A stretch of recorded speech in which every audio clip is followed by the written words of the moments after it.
appreciate that. Mr. Caldwell, I read the Department of Interior statement for the record on HR 4454, the Reconciliation in Places Names Act. I've got to say, I wasn't surprised by the department's support of this bill, but I'm extremely frustrated. Since January, House Democrats, along with President Biden, have advocated for a radical, divisive policies steeped in critical race theory. They've weaponized every institution of our federal government to seek out and punish those whom they disagree with. In the military, one of our greatest apolitical institutions in the nation, President Biden has mandated critical race theory trainings to promote extreme left-wing ideologies and indoctrinate enlisted service members, all while they simultaneously purge the ranks of individuals on the other end of the ideological spectrum. In the Department of Justice, the institution responsible for enforcing our nation's laws, officials are now looking at ways to punish and intimidate parents who dare express concerns over school curriculums containing critical race theory at the direction of the Biden administration. In the halls of Congress, the institution that creates these laws, statues of historic figures crucial to the formation of the United States as a nation were removed from the Capitol in an attempt to expunge our nation's history of past sins and send a political message to dissenters of the left's woke ideology.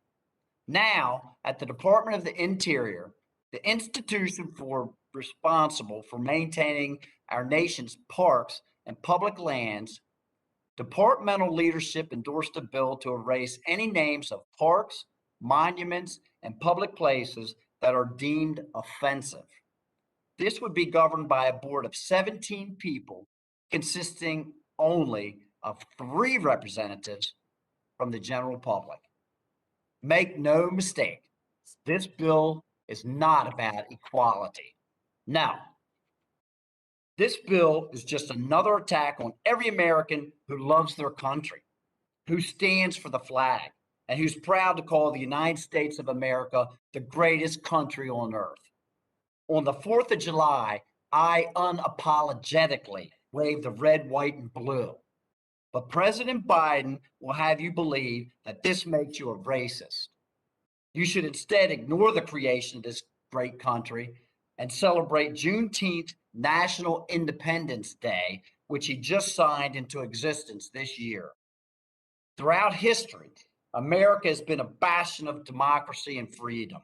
We've lifted more people out of poverty and oppression than any nation on earth and have asked for nothing in return. Understanding and appreciating this history is vital. As with any country, there are imperfections in our past, but America is still the greatest nation on earth, and our accomplishments are worthy of celebration. The purpose of the National Park Service is to preserve our history, not whitewash it. I'm deeply concerned that HR 4454 is yet another attempt to rewrite history through the lens of critical race theory. And while you're in a very uncomfortable position to have to defend it, I'm sorry, you are here to represent the administration. So I have a couple of questions for you. And I'm looking for just some simple yes or no's. Would you rename places currently named after Thomas Jefferson? The names of sites are established through statute. Okay, so we're going to go through this exercise again that I saw Representative Fulcher went through. How about, would you rename places or recommend renaming places named after FDR, Franklin Delano Roosevelt? Once again, I think the names of historic sites go through an established democratic process. This bill is supported by your department and will judge figures of the past by modern standards. I don't believe that it's fair. I believe our founders should be judged holistically.